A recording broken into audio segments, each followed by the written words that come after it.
o seu encontro com os consultores da BMJ em podcast. Olá a todos, aqui quem fala é Érico Oyama, consultor de análise política da BMJ, e esta é a edição de maio do Salão Azul, podcast da BMJ sobre política. No episódio deste mês falamos da postura do Legislativo em relação ao governo, que varia de acordo com a pauta. Assim como nos 2 primeiros anos de mandato de Lula, há certa convergência em matérias de natureza econômica. Casos, por exemplo, do projeto de lei que aumenta a faixa de isenção do imposto de renda e do PLP 108, que regulamenta o imposto sobre bens e serviços, substituto do ICMS e do ISS. Por sua vez, a resistência do Congresso em medidas que atingem especialmente o setor produtivo, como o decreto do Ministério da Fazenda, que elevou o IOF para uma série de operações. A oposição tenta derrubar o decreto com a aprovação de um projeto de decreto legislativo. Nosso país está cansado de aumento de impostos. Há um esgotamento aqui na casa com essas medidas. E nós estamos aqui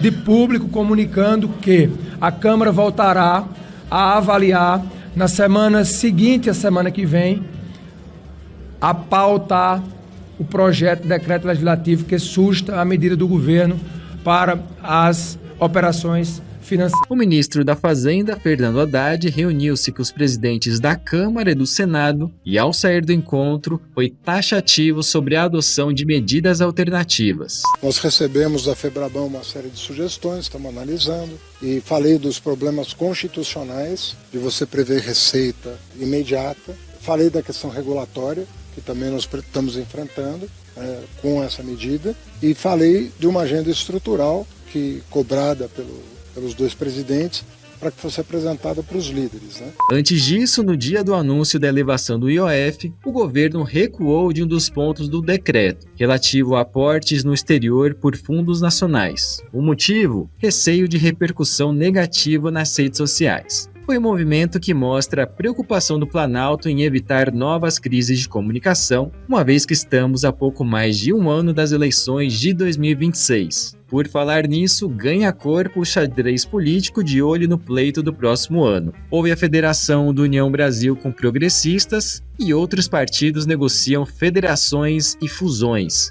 Um deles é o PSDB, perto de formalizar fusão com Podemos e que corre o risco de ficar sem nenhum governador depois da saída de Raquel Lira, governadora de Pernambuco, que foi para o PSD.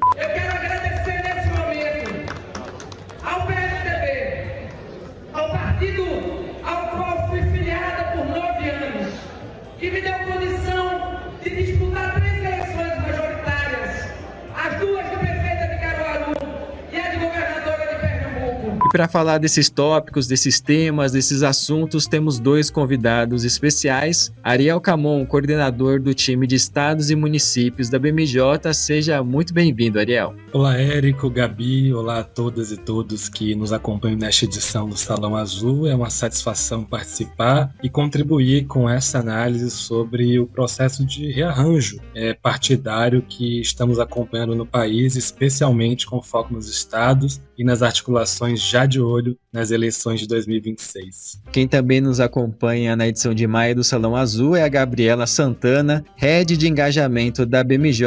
Tudo bem, Gabi? Seja bem-vinda. Tudo certo, Érico. Um prazer estar aqui com você e com a Ariel para a gente comentar como é que estão os bastidores do poder nesses últimos tempos. As coisas estão meio animadas, às vezes ficam um pouquinho mornas, depois se aquecem, né? Vai ser bem bacana conversar com vocês hoje. Nós vamos para um breve intervalo e já voltamos.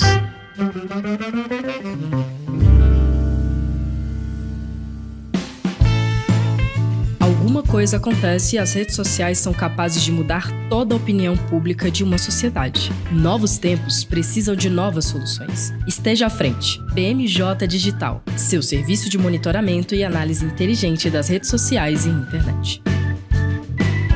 Vamos começar os debates sobre o poder, semana muito movimentada em Brasília, especialmente por causa da resistência do Congresso, da oposição, sobre o decreto publicado pelo Ministério da Fazenda na última semana, que eleva o IOF para uma série de operações. Esse decreto que foi anunciado junto com 20 bilhões de reais em contingenciamento e que tem como objetivo fazer com que o governo fique dentro das metas estipuladas pelo novo arcabouço fiscal. E qual que é o cronograma desse decreto que se tornou tão polêmico no fim das contas? Ele já começou polêmico porque o governo, horas depois do anúncio, recuou em um dos pontos, como eu falei na abertura, que trata da elevação do IOF em aportes de fundos brasileiros no exterior. Houve o temor de haver uma repercussão muito negativa nas redes sociais e também uma repercussão muito negativa no mercado financeiro. O Ministério da Fazenda, horas depois, foi nas redes sociais e anunciou o recuo, que foi formalizado também pelo ministro da Fazenda, o Fernando Haddad, antes de o mercado financeiro abrir na última sexta-feira. A oposição foi rápida, se articulou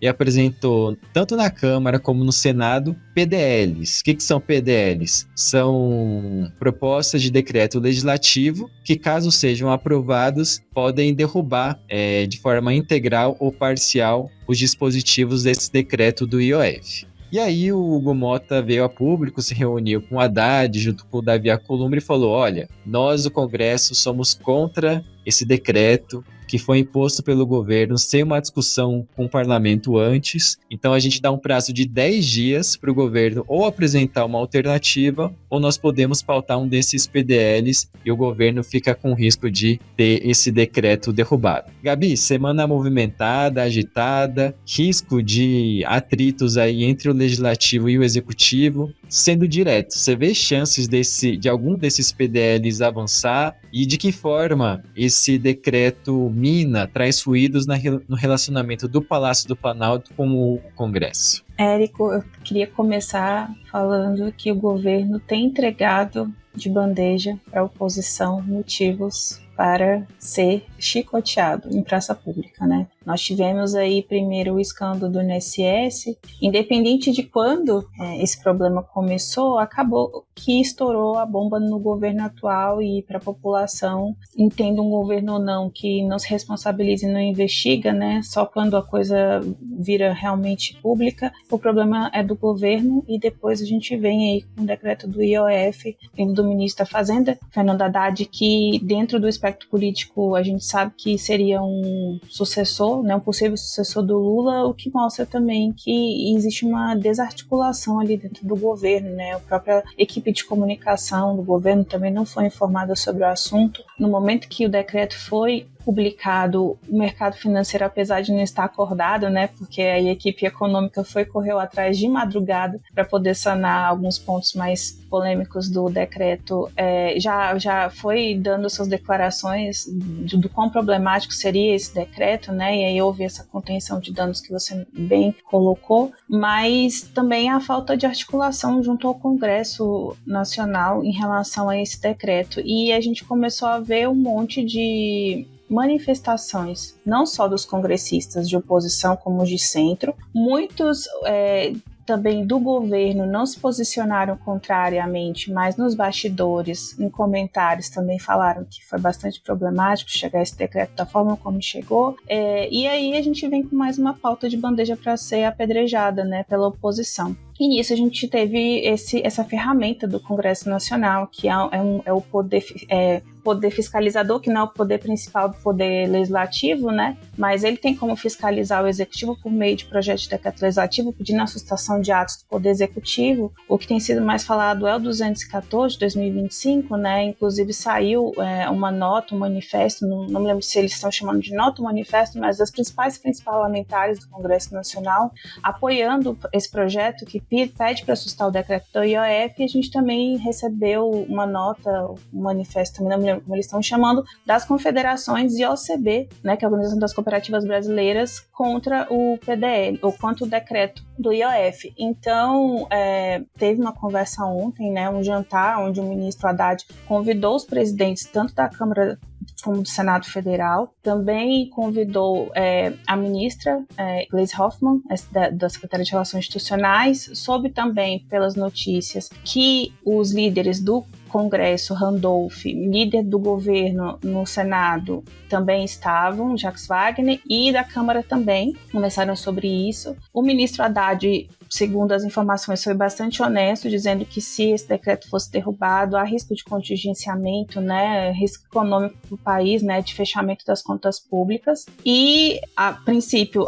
tudo que nós escutamos foi que o clima foi amistoso de diálogo e que o presidente Hugo Mota e o presidente Alcolumbre deram 10 dias para a equipe econômica decidir uma forma de resolver esse problema do decreto, porque realmente a reação tanto da indústria, tanto né, dos agentes econômicos do Brasil como do Congresso Nacional foi muito ruim. E hoje o ministro Haddad fala que hoje não vê solução para isso, mas certamente ele afirmou que iria conversar com a equipe econômica dele para achar uma solução para isso. E a presença também dos líderes ali do Congresso Nacional demonstram também, né, com certeza eles comentaram como é que foi a reação interna das bancadas. Eu soube de um bastidor hoje também que o Sóstenes Cavalcantes, que é um grande líder da oposição, na reunião de líderes hoje falou que vão deixar o governo se afundar, que a coisa, eles têm que resolver o problema deles, e que o presidente Hugo Mota foi muito enfático, falou assim,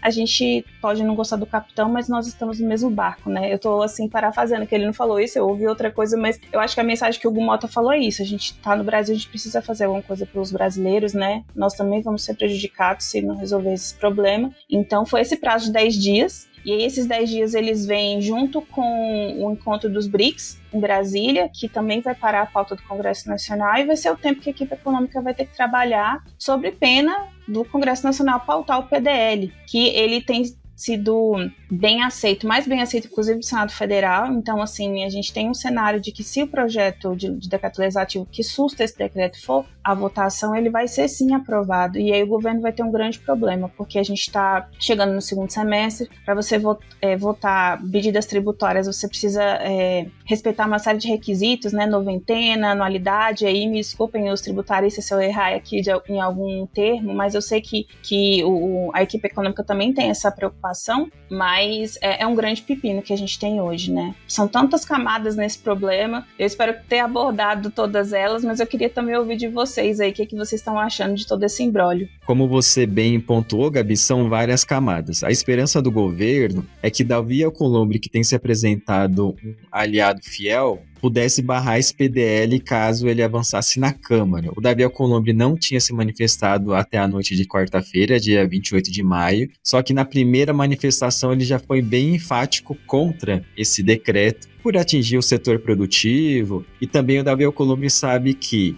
ao ser enfático nesse ponto, ele se empodera perante ao governo e ele tem vários interesses. Ele quer indicar pessoas para agências reguladoras, ele tem interesse econômico de viabilizar a exploração de petróleo na foz do rio Amazonas, que é a base eleitoral dele lá no Amapá. Tivemos até o episódio envolvendo a ministra Marina Silva, que tangencia bastante esse tema. E você tem o Fernando Haddad. Independentemente do desfecho desse caso, o maior derrotado já é o Fernando Haddad, por vários motivos. Ele está com a imagem arranhada, mais ainda com os parlamentares e também com integrantes do executivo. Não é de hoje que a gente sabe que ele tem uma relação conflituosa com o ministro da Casa Civil, o Rui Costa, e também com a ministra de Relações Institucionais, a Gleisi Hoffmann. E a informação que circula é que a Casa Civil ficou bem satisfeita com o prazo que teve para analisar esse decreto, menos de um dia. E depois de todas as polêmicas, essas informações foram vazadas e houve críticas até da Gleisi Hoffmann. E a gente percebe uma desorganização de comunicação, Gabi e Ariel, na continuidade desse processo de discussão do decreto.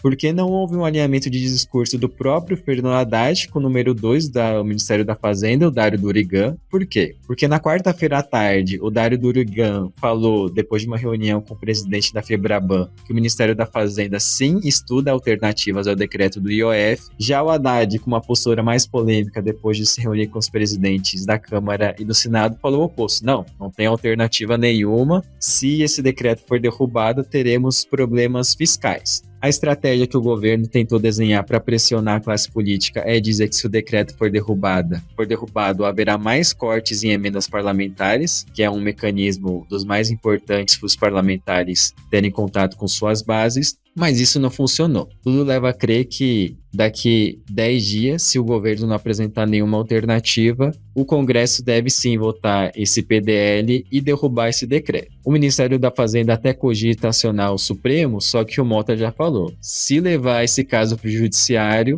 o clima aqui no Legislativo vai ficar bem ruim. Isso não é nada estratégico para o governo. Por quê? Porque tem uma série de matérias de interesse para serem votadas ali no Congresso. Inteligência artificial, imposto de renda, enfim, uma série de pautas que são prioritárias. Junto com tudo isso, tem a CPMI do INSS que está prestes a ser instalada lá no dia 17 de junho. Qual que é o problema? O governo vai ter que escolher quais batalhas ele vai querer ganhar ou colocar a tropa de choque de frente ali no Congresso. Porque o capital político é limitado, no sentido que você vai ter que escolher quais batalhas vai querer disputar ali perante o Legislativo, e a cada dia que passa um problema novo surge, como se já não fosse o bastante. A gente tem muitos problemas. Uma coisa que vale a gente também comentar é que tanto o presidente Hugo Mota como o presidente Davi Alcolumbre falaram com um governo que precisam ser tomadas medidas mais firmes, mais sólidas, né? Então, houve comentários sobre a necessidade de uma reforma administrativa para poder enxugar as contas do Estado,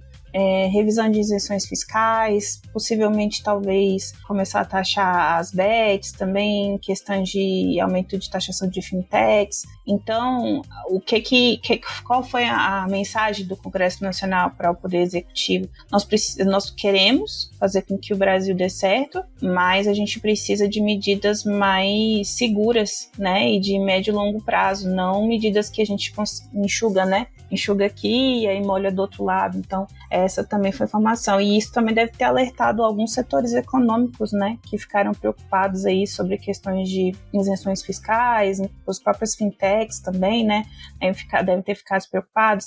As bets que estão aí também sobre o olhar sanguinário do vigia, né, do Senado Federal aí com as CPIs. Então, a gente tem aí muitos problemas para o governo resolver, algumas soluções que o Congresso tentou trazer, mas que também talvez não sejam tão eficazes e fáceis de serem aprovadas pelos outros congressistas, até porque a gente está falando de setores econômicos altamente capacitados e organizados. Pois é, Gabi, o clima no Congresso não é dos melhores, não sei se algum de vocês é supersticioso, isso é coincidência, mas a Virgínia foi na CPI das bets e dias depois anunciou o divórcio com o Zé Felipe, não sei se tem a ver com a energia ali do Congresso. Mas brincadeiras à parte, Gabi, o Congresso, esse ano, bem atípico, tá demorando para pegar no tranco, né? Antes falava-se que tinha que esperar a instalação das comissões permanentes da Câmara, veio e nada. Aí é viagem internacional atrás de viagem internacional do Mota e do Alcolumbre. Vai para a China, vai para Nova York. Aí semana passada parecia que o Congresso ia engrenar, porque o plenário do Senado aprovou o PL que flexibiliza o licenciamento ambiental e voltou para a Câmara. E parecia que o grau de normalidade ia se instalar ali com as comissões especiais, comissões mistas. Você acha que esse caso do decreto do IOF pode contaminar ou já contaminou as atividades paralelas do Congresso? Você que circula quase todos os dias ali pelos corredores do Salão Verde, Salão Azul, já sentiu de alguma forma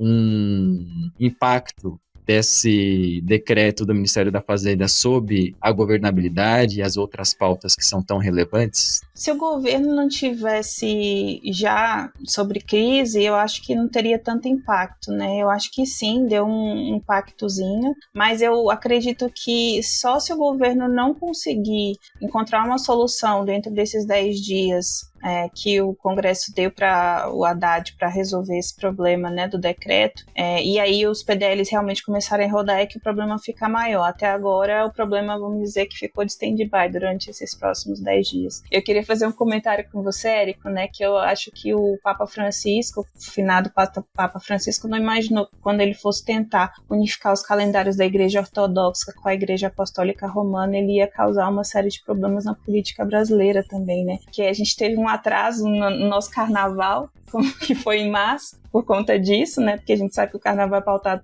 pelas datas religiosas católicas. E aí depois a gente teve uma série de viagens que a gente sabe que também que não foi culpa do Papa Francisco, mas inclusive os líderes também foram visitar, né, o Roma quando o Papa infelizmente faleceu. Então também teve viagens aí que atrapalharam o calendário do Congresso Nacional. E o Hugo Mota se tornou presidente esse ano e tem recebido algumas críticas de que a pauta do Congresso não tem andado muito bem, né? A gente tem semanas de esforço concentrado, como foi essa semana que a gente teve sessões de segunda a quinta, até agora há pouco estava tendo sessão, mesmo que virtual hoje, né? Mas a gente teve algumas semanas aí de trabalho zero dentro do Congresso Nacional. E o Senado, que já é uma casa um pouquinho mais parada, até pela diferença que a gente tem, seguindo também essa linha. Tem uma série de autoridades para serem indicadas e sabatinadas no Senado Federal, que tem também muita gente esperando isso, e a gente sabe que o Alcolumbre também está segurando algumas dessas indicações, justamente pelo que você comentou, né?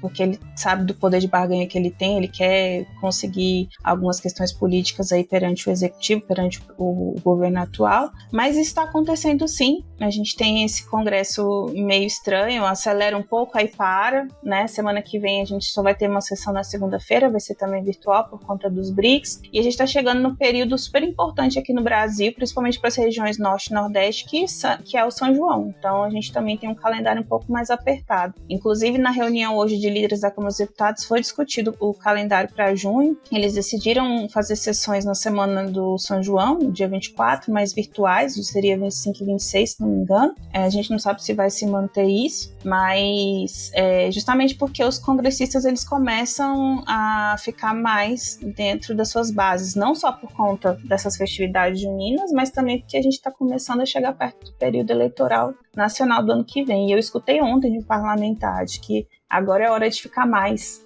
né, na base, porque eles precisam começar a conversar de eleição. Então eles estão já se articulando. Quando a gente se aproxima dos parlamentares, a gente já percebe, né, que a eleição de 2026 já é uma realidade, eles já estão conversando sobre isso. Você falou aí sobre federação, já tem Federação União Progressista também, né, foi a união do Partido União com o Progressistas. Então, assim, essas conversas já estão acontecendo e isso também impacta na dinâmica do Congresso, porque certamente o Hugo Mota também tem interesses aí, né, de se reeleger, de continuar sendo presidente da Câmara dos Deputados, assim como foram os últimos presidentes que conseguiram se reeleger. Então, o calendário está um pouco complicado, está meio estranho.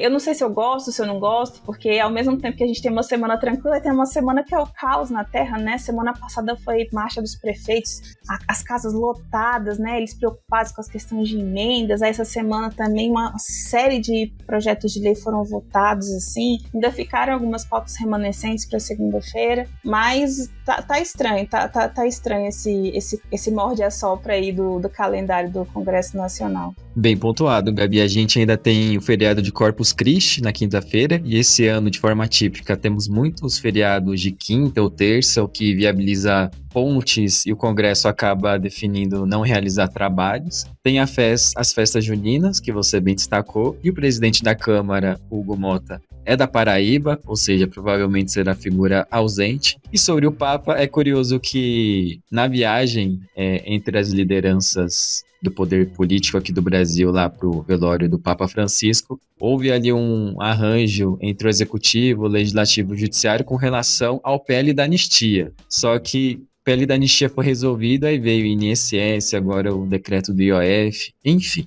Todo mundo de olho nesses problemas, todo mundo de olho já em 2026, e esse vai ser justamente o tema do nosso segundo bloco. Vamos para um breve intervalo, já voltamos. Salão Azul, um podcast BMJ. Voltamos para o segundo bloco dessa edição do Salão Azul. No primeiro bloco, a Gabi citou de forma en passant, no finalzinho das considerações dela, a federação entre União Brasil e Progressistas, que forma a União Progressista, aliás, que é um nome bem curioso, né? Porque não tem ali muitas ponderações progressistas nas colocações ideológicas das duas legendas, só que não deixa de ser uma federação muito importante que movimenta todo o xadrez político, porque vai forçar alguns rearranjos nos estados, porque esses dois partidos vão ter que escolher qual candidato apoiar para os cargos majoritários, ou seja, de governador, só que torna essas duas legendas muito fortes em termos eleitorais, porque eles vão ter direito à maior fatia do fundo eleitoral para o pleito de 2026. Ari, eu queria te ouvir no sentido de por que essas federações foram realizadas e algumas estão em negociação também, do MDB com republicanos, por exemplo. Falasse até, quem sabe, do PSD se juntar a essa federação, aí seria uma super federação. Mas por quais motivos essas federações se justificam? É para se tornar mais forte no Congresso? É para se tornar mais forte para 2026? Queria te ouvir com relação a esse tópico. Érico, você mencionou aí o nome União Progressista, né, que deixa os teóricos da ciência política de cabelo em pé, justamente porque a política brasileira já é naturalmente assim e vem uma união de partidos que não são usualmente progressistas, né, na classificação original do termo dos dicionários, se unem e se classificam agora como progressistas. E junto com isso, vem uma outra alegria que essas federações trazem, que é justamente o exemplo de como que modificações institucionais podem sim modificar comportamentos políticos, né? Então, essa federação União Brasil e progressistas tem motivações claras ligadas à necessidade de sobrevivência e fortalecimento político-institucional frente a restrições impostas pelas últimas reformas eleitorais que nós tivemos no Brasil, como a cláusula de desempenho e o fim das coligações proporcionais. É uma antecipação desses partidos para que não vejam acontecer com eles o que aconteceu com o PSDB e com o MDB, por exemplo, que viram suas bancadas federais reduzidas expressivamente ao longo dos últimos pleitos. Então, União Brasil e progressistas são partidos de perfil muito pragmático, com forte presença regional. União Brasil, por exemplo, comanda atualmente 4 estados, entre eles Goiás, com Ronaldo Caiado, Mato Grosso, com Mauro Mendes, e tem influência significativa na Bahia, onde tem as suas raízes, né? Como não lembrar Antônio Carlos Magalhães, a sopa de letrinhas, vem lá PDS, PFL, DEM, e o Progressistas agora, por sua vez, tem 2 estados, comanda 2 estados, o Acre, com Gladson Camelli, e Roraima com Antônio Denário, além de ser um dos partidos mais bem estruturados em termos de prefeituras, né? É a 5ª legenda com o maior número de prefeitos no país, mas tem uma articulação interna, uma estrutura partidária de vinculação de suas prefeituras que é muito interessante. A federação, entre essas siglas, de uma maneira geral, ela consolida essa coisa que a gente pode chamar de superestrutura partidária, que vai agora, como você bem mencionou, Érico, potencializar tanto o alcance nas eleições proporcionais, então deputados e senadores, e aumentar o poder de barganha na montagem dos palanques estaduais. A gente lembra de 2026 a eleição presidente, mas a eleição governador, a eleição deputado estadual. Então, juntos, esses 2 partidos terão 6 governadores, terão mais de 1.300 prefeitos e um fundo partidário recheado, mais de 950 milhões de reais.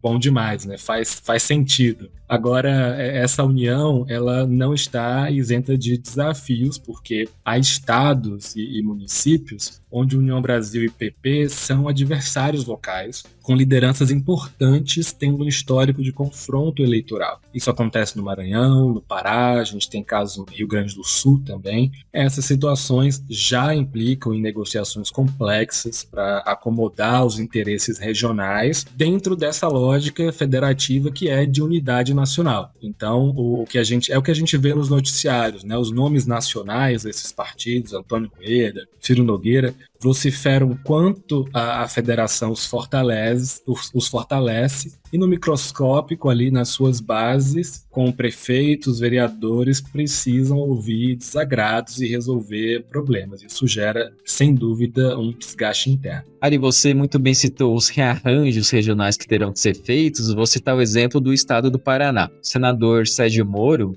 é senador pela União Brasil, pretende se candidatar ao governo estadual, inclusive lidera as pesquisas, Por sua vez, há uma outra pré-candidata, que é a Cida Borghetti, que é justamente do Progressistas, esposa do Ricardo Barros, importante deputado federal, que também pretendia ou pretende se candidatar. Eu conversei com o Ricardo Barros, ele falou o seguinte: será preciso uma negociação interna para definir se vai para uma eleição interna para definir quem sai como candidato, ou se eles fazem uma chapa ali com os dois presentes nessa chapa para participar dessa disputa. Agora, União Brasil e Progressistas são partidos que desde a redemocratização se posicionaram como muito fortes no Congresso, no parlamento. Embora a União Brasil, por exemplo, já tenha lançado candidatura com a Soraya Tronic na última eleição, nunca conseguiu ter um protagonismo em cargos, no executivo, pelo menos em âmbito federal.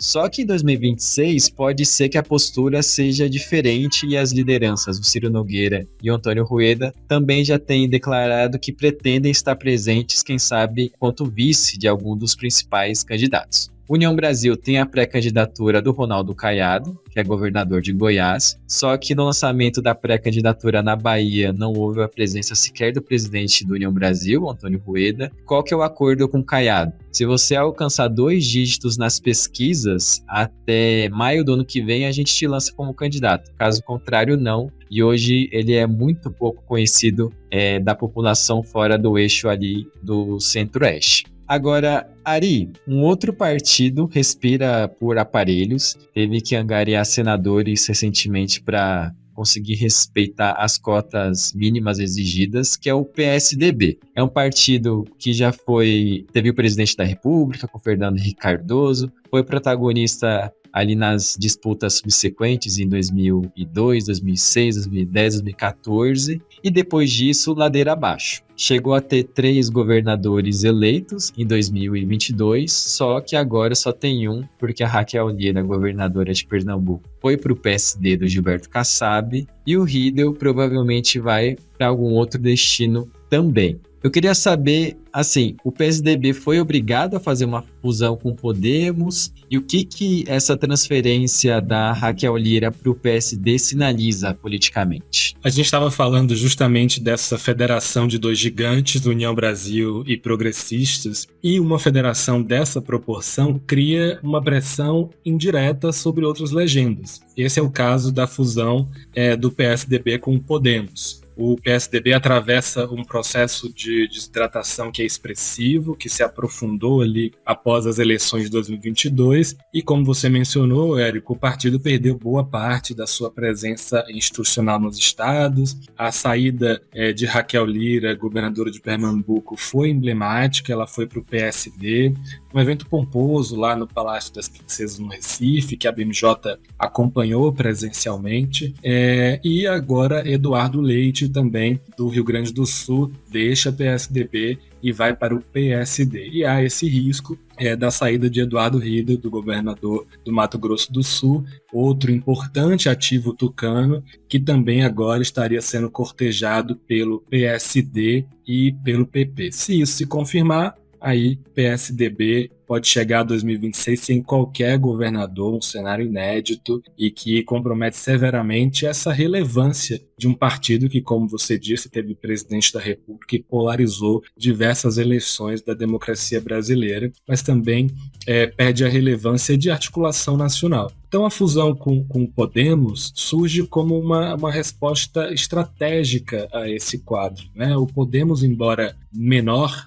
tem uma bancada estável no Congresso e uma presença destacável no Senado, nomes como Soraya Tronic, do Mato Grosso do Sul, Carlos Viana, por Minas Gerais, e tem uma imagem pública. Interessante isso, não é? Porque essa imagem pública do Podemos teve uma construção mais recente do que o PSDB teve de oportunidade, associada ao discurso anticorrupção, e de renovação política, e isso pode ajudar a dar esse novo perfil à legenda. Mas esse movimento PSDB e Podemos não está buscando apenas garantir recursos como fundo partidário, tempo de TV, que a gente vê que isso é automático dessas junções, mas quer também reconstruir uma base eleitoral e discursiva. É importante a gente lembrar, isso do PSDB, né? Um partido que se fundou em torno de uma pauta realmente ideológica, um conjunto de ideias, diferente de outros partidos que se formaram por acordos de situação, né? Então, gerou uma crise muito contundente dentro do partido, nas discussões internas dessa legenda. Então, essa união quer reconstruir essa base eleitoral, uma base discursiva, né, criando uma alternativa que dialogue tanto com esse eleitorado que está insatisfeito com os polos mais radicalizados da política nacional. Eu não sei se a nossa audiência acompanhou, mas o PSDB vem colocando inserções na TV com Aécio Neves, reforçando esse discurso de fugir dos polos, né? Então, repete também aquela narrativa da época de Dilma Rousseff, de um governo PT estragando o país, mas especialmente esse discurso de fugir dos polos. Então, embora diante de toda essa articulação, a parte do discurso de Aécio nessas inserções que tenta reforçar a imagem do PSDB pareça sem sentido, né? Há um outro caminho de fuga da polarização e de construção de um centro democrático. Nessa sopa de letrinhas, Ariel, é interessante notar que o PSDB era tido como um partido de centro-direita, quando havia aquele embate mais direto com o PT, naquelas várias eleições que eu já mencionei, mas com a entrada do Bolsonaro em 2018 para disputar a presidência, à época pelo PSL, jogou no espectro ideológico o PSDB para o centro. Só que nesse campo do centro, quem ganhou muita força foi o PSD do Gilberto Kassab. O MDB se reduziu, mas se manteve mais forte do que o próprio PSDB. E a gente tem o Republicanos que está ali no meio termo entre esses partidos de centro e o bolsonarismo. Tanto é que você falou de slogan na TV, quando há inserções do Republicanos na TV, o slogan é o verdadeiro partido conservador do Brasil. Para dizer o seguinte, quando o Bolsonaro sai do PL, o PL passa a ser, que era antes o partido ali de centro-direita, mas o Republicanos é mais bem estruturado nesse campo do conservadorismo. Falando de PSD, tem duas figuras aqui, dois governadores que tentam ganhar protagonismo porque querem disputar a presidência da República em 2026, e eu queria entender o posicionamento de cada um deles. Um deles é o Eduardo Leite, que você mencionou, governador do Rio Grande do Sul, que chegou a deixar o cargo de governador lá em 22 e voltou atrás para concorrer novamente ao governo gaúcho. E o Ratinho Júnior, que seria a primeira vez aí a tentar angariar uma candidatura ao Palácio do Planalto. Eles têm dado muitas entrevistas a veículos de amplitude nacional, falam de temas nacionais também, justamente para tentar se posicionar. Quem dos dois hoje seria mais cotado pelo Gilberto Kassab? O Gilberto Kassab continua fazendo aquele jogo duplo, triplo, quádruplo de dialogar com todas as frentes para só numa hora mais estratégica realmente tomar uma decisão. É isso, Érico. Quem é o mais cotado, essa informação não vai estar às claras tão cedo, viu? O PSDB é hoje um dos partidos mais estratégicos no cenário nacional e esse potencial de lançar uma candidatura própria à presidência em 2026 é algo que Gilberto Kassab vem articulando há anos, né? Ratinho Júnior é o governador do Paraná, ele tem se colocado como um nome natural nesse processo, com forte base no agronegócio, se vincula a este setor, tem um trânsito fácil com outros partidos do Centrão. Seu governo estadual é bem avaliado, ele tem investido em obras de infraestrutura e políticas de inovação que lhe conferiram visibilidade nacional, né? E aí, do outro lado, a gente tem Eduardo Leite, com recente filiação ao PSD, com se tornando presidente da sigla no Rio Grande do Sul, já é uma situação de sobreposição de lideranças dentro do partido, e Leite carrega esse ativo de ter sido 2 vezes eleito governador do Rio Grande do Sul, conduziu diálogos nacionais. Quando a gente fala justamente de uma candidatura à presidência, é importante pontuar isso, tanto sobre o aspecto de discussões internas da política, como foram os diálogos de negociação de dívidas fiscais, que Eduardo Leite participou, mas também outros diálogos nacionais que deram protagonismo para ele, como da crise climática no ano passado. e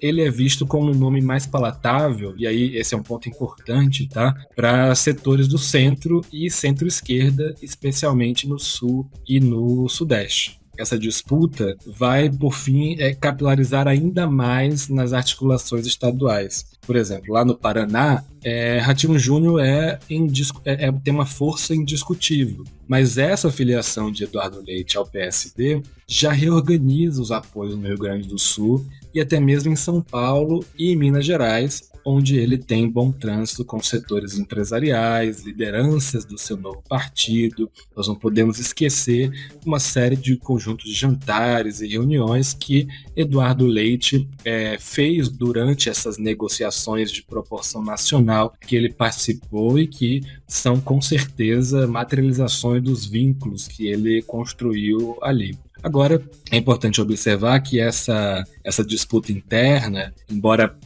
possa parecer uma divisão, também fortalece o PSD, né? Porque coloca o partido no centro das negociações políticas. Já era isso, o sucesso de prefeituras nas eleições de 2024, mas agora ele amplia ainda mais sua visibilidade e essa capacidade de atração de quadros relevantes.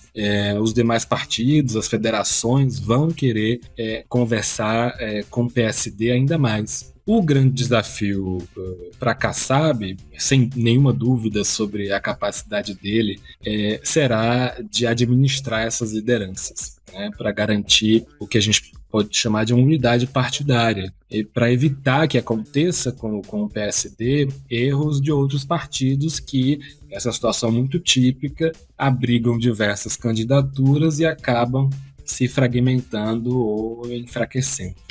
Tem muitos interesses em curso e depende muito também de qual que vai ser o destino político do Kassab em 2026. Isso depende do quê? De qual que vai ser o destino político do Tarcísio de Freitas, que é um cotado a disputar a presidência diante da inelegibilidade do ex-presidente Jair Bolsonaro. Só que o Bolsonaro, dia sim, dia também, vem a público dizer que ele é o candidato, embora isso não seja possível, e descarta a possibilidade de o Tarcísio concorrer ao Palácio do Planalto. Hoje o que se diz nos bastidores é que a Michelle Bolsonaro e o Eduardo Bolsonaro seriam mais benquistos pelo ex-presidente para essa disputa, porque daí ficaria no âmbito familiar. Um indicativo disso é que na semana passada o Fábio Weingarten, que era o secretário de comunicação do Bolsonaro e persona não grata para Michelle, foi mandado embora do PL, depois de vazarem mensagens dele falando que preferiria votar no Lula do que na própria Michelle. Então esse jogo aí está muito indefinido. E o PSD é muito relevante porque ele é um fiel da balança em alguns estados estratégicos. Pernambuco, por exemplo. Raquel Lira está no PSD do Kassab. O PSD é um desejo do Lula para fazer parte da base de apoio em 2026. Só que o Lula também tem um compromisso com o João Campos, que é o prefeito de Recife, do PSD, para apoiá-lo nas eleições. Então, essa definição política do PSD para 2026 vai definir muitos outros apoios pelo país. Sobre jantares de negociação, Ari, eu lembrei de um bastidor curioso também, é que recentemente o Ratinho Júnior recebeu o Bolsonaro e todo o seu staff para um jantar em Curitiba, para cortejá-lo, quem sabe receber o apoio para a disputa em 2026. E a informação que a gente tem é que o Bolsonaro comeu e foi dormir. Pediu um quartinho, dormiu, não falou de política, não falou de nada, só comeu, dormiu e foi embora, para a frustração do Ratinho Júnior. Bom, com certeza esse é um tema que vai voltar aqui à pauta do Salão Azul em edições futuras, especialmente em 2026. Então contaremos com o retorno do Ariel em várias oportunidades. Ariel, que é o coordenador de estados e municípios da BMJ, a quem eu agradeço demais pela participação nesse episódio. Muito obrigado, Ari. Obrigado, Érico. Obrigado, Gabi. Eu quero apenas frisar para a nossa audiência, né, que nós estamos diante de um novo ciclo partidário, mais concreto, mais disciplinado e orientado por lógicas institucionais mais rígidas, que eu acredito que terão efeitos estruturantes sobre a democracia brasileira nas próximas décadas. Então, essa é a análise a preço de hoje, pode ser que as coisas mudem amanhã. Obrigado, gente. O que também pode mudar amanhã e tirar a validade de tudo que a gente falou nesse episódio, né, Gabi? São as movimentações do Congresso, por isso que provavelmente teremos você aqui também nos próximos episódios, mas eu agradeço demais pela sua participação no episódio de maio. Muito obrigado, Gabi. Agradeço a você, Érico, agradeço você também, Ariel. Super importante ouvir você falar, Ariel, sobre essa dinâmica da política estadual, né? Fiquei pensando no PSD na Bahia, né? Com um caçado possível presidenciável, como é que seria, né? Sendo que ele hoje é um dos maiores aliados ali do PT na Bahia. Mas, cenas para os próximos capítulos, a gente precisa esperar, a política é dinâmica, e é por isso que a gente gosta muito de discutir, né, ela, e por isso que esse podcast é tão importante. Espero que a audiência esteja preparada para talvez daqui a 2 semanas a gente chegar aqui e falar coisas bem diferentes do que falamos hoje, mas é assim mesmo. E eu agradeço principalmente você, nosso ouvinte, que nos acompanhou até o fim desse episódio. Espero vocês na edição de junho. Até mais!